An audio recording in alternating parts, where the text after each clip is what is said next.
Happy to come back in the room. Dan Lamoth, Washington Post. Thanks, Sabrina. Appreciate it.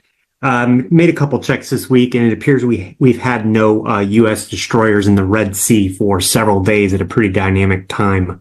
Can you explain that decision? Is there something going on there? In light of the Houthi attack that caught me by surprise. Thanks, Dan, for your question. In terms of movements within the Red Sea and positions of different ships, I'd really direct you to CENTCOM to speak to that.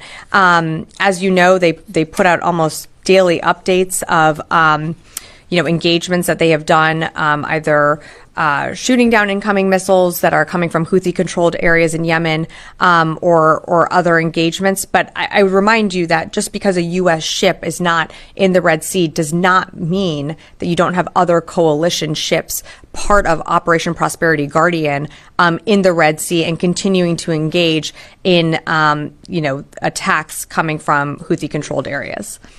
I will take another one from the phone. Jeff Shogel, Task and Purpose.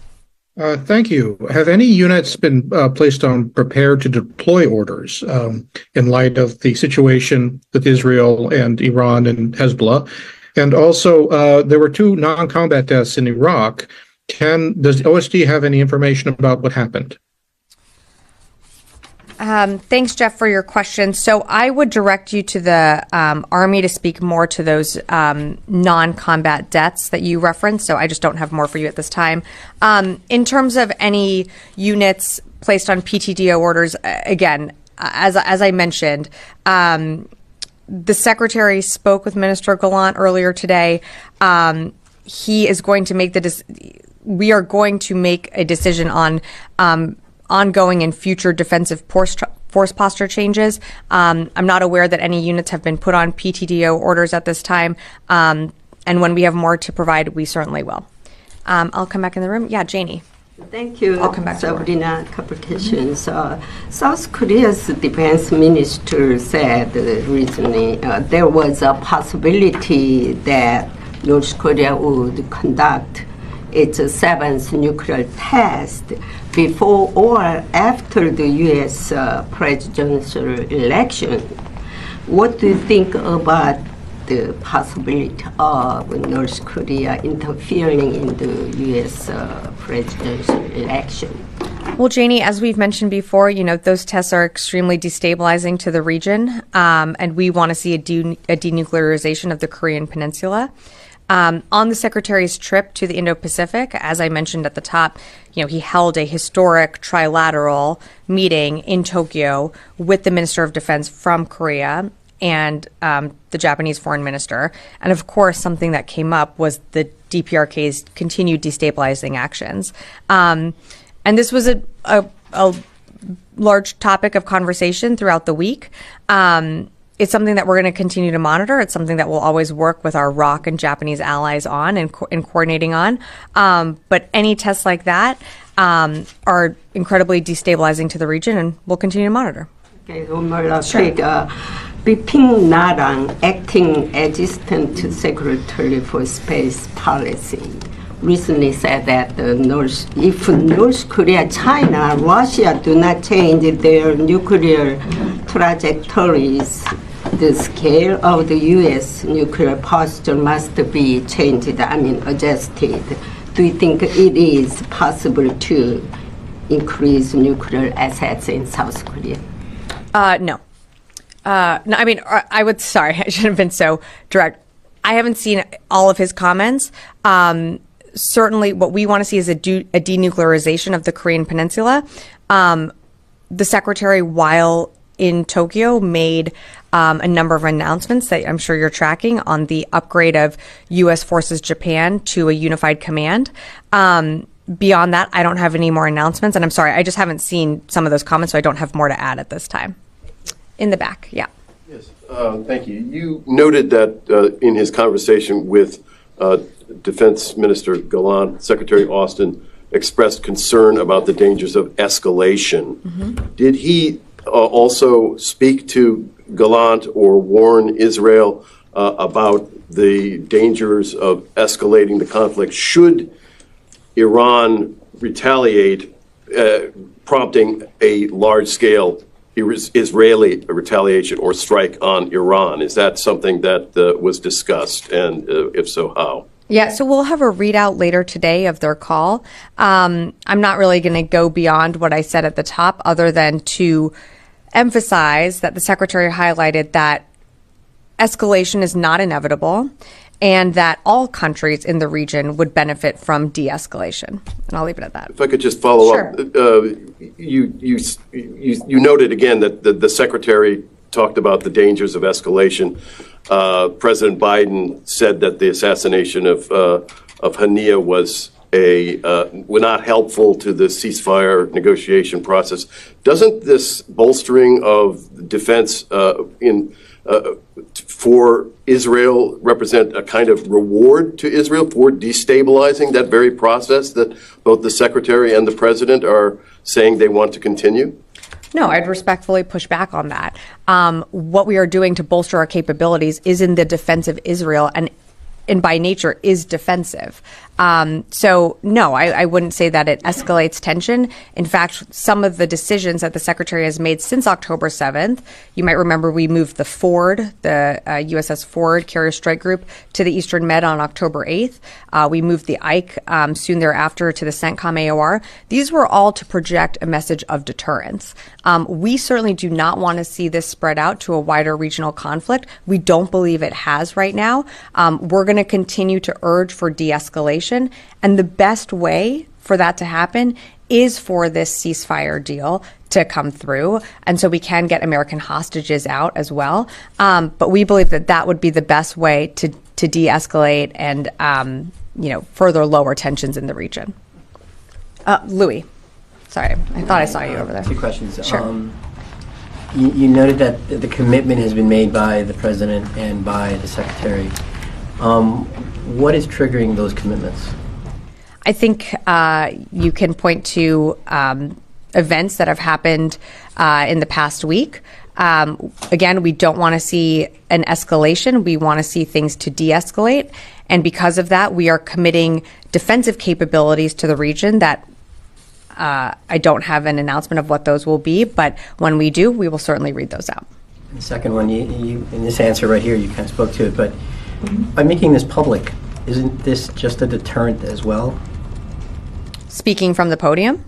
Yes, announcing that there is a commitment that the Secretary will decide on force protection measures that have not been actually decided on yet, which is kind of atypical actually for this building to actually make an announcement like this. So therefore, I mean, is it your statement in itself a deterrent?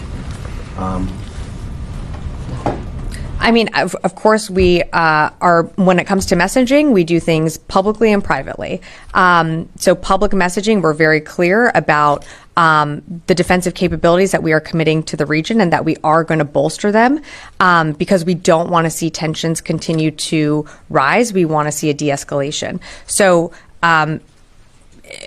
if someone is watching this briefing overseas, I think we are being very direct in our messaging that certainly we don't want to see heightened tensions, and we do believe there is an off-ramp here, and that is that ceasefire deal.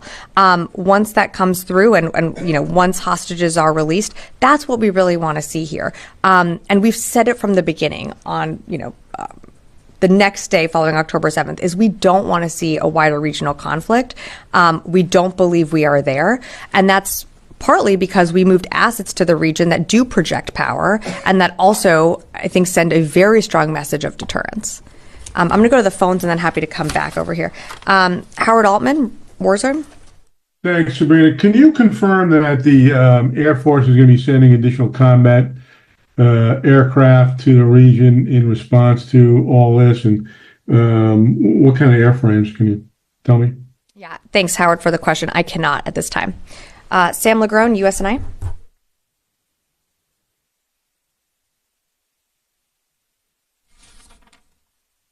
Okay, happy to come back in the room.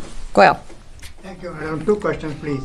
One, this was the first time that Secretary, there was an interaction between US and India, but Secretary met not the Defense Minister of India, but the Foreign Minister of India, Mr. Jaishankar.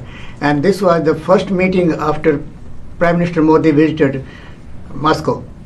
So what was discussed between the two about this meeting the foreign minister, not the defense minister of India? I think that question is better directed for the State Department. Secretary Blinken held that meeting. It was a quad meeting, so I direct you to the State Department to speak more to that. And second, Madam,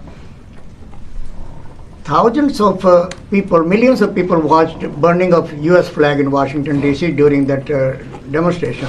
Many were upset, including in my community, that burning of U.S. flag is like it's a unity. U.S. stand for unity and united. This building, many from this building, men and women, they fight every day to protect the U.S. flag. So what were the comments from the secretary about those demonstrations? Had nothing to do with the U.S. flag, but they burned it and brought down, and they brought another flag on there, Hamas flag. So we certainly don't support the burning of American flags, and we certainly don't support the raising of a flag from Hamas. I believe even the White House put out a statement on that. It was something that we monitored from here when it came to some of those demonstrations here in Washington, D.C., but that's not something that we support. That's not something that reflects the values of this building or this administration. Okay, Oren, and then Chris, and then happy to come back. Sorry, Oren. I said Oren, but I'm looking at Chris. Go ahead. You said twice now, once in the opener and once a couple minutes ago, ongoing and future defensive force posture changes. We get the future part, the discussions, the decisions that will be made. What's the ongoing part? Are there movements that have already happened or are happening based on orders that have already been given? No, it's just ongoing is what the commander decides in the region. So what he decides to move and reposition where, and I don't have anything to read out right now, but that would be the ongoing part. Those have been made already or are being made? I think ongoing means they will be made, but I'm just not going to get into a discussion on tenses from here. Okay, Chris. Thanks. Numbers clarification. The airstrike in Iraq came in response to cases of rockets being launched towards U.S. troops in Iraq and Syria. What is the total number of attacks against U.S. troops in Iraq, Syria, and Jordan since October? So, I mean, Chris, just one correction here. Not so much a response, but we saw forces assembling to attack U.S. forces in Iraq or U.S. forces in the region. And so we took defensive action. So I think it's important to remember that's not necessarily in response. We do have a right to respond and protect our forces anywhere around the world. In terms of attacks on U.S. forces in total, you're talking about from the very beginning? 160, 170, what's the I believe number? It's over 180, but again, that was from October 17th from last year. And, since I think January or February, we did see a slowdown of attacks. We saw one in April, and then again, we saw a long period of pause. And that's what we want to continue to see. We do not, again, and I know I've said this, and you'll probably hate me for saying it again, but I'll just do it anyways. We do not want a regional war. We do not see this spilling out into a larger regional conflict, but we will take action to protect our forces anywhere in the world. Okay, great. Phil, and then last one over here. On the Iraq strike, I understand that you've explained that it was a defensive strike and that these forces were preparing to attack U.S. troops. Yeah. Do you think the timing of the strike was interpreted by Iran and others as part of the series of activities in the region at that time? The strike or the attack in Tehran and the other in Damascus, and then the strike in Iraq. Do you think that they were interpreted as being a joint operation? And what would you say to people who would make that? No, I wouldn't interpret it as a joint operation at all. I would say that the action that we took is similar to the actions that we've taken from when we started getting attacked on October 17th. We will always take action that ensures the safety and security of our personnel. And we've done that from the very beginning. What we saw was combatants attempting to launch a UAS system. And so CENTCOM forces took action so that our forces were not hurt or injured if that attack had been able to launch. But no, I would not read into any type of coordination. I would say that this is something that we've done time and time again, and we will do if we need to at any time. Last question. Oh, and we got Jared, and then that's really last question. Previous question.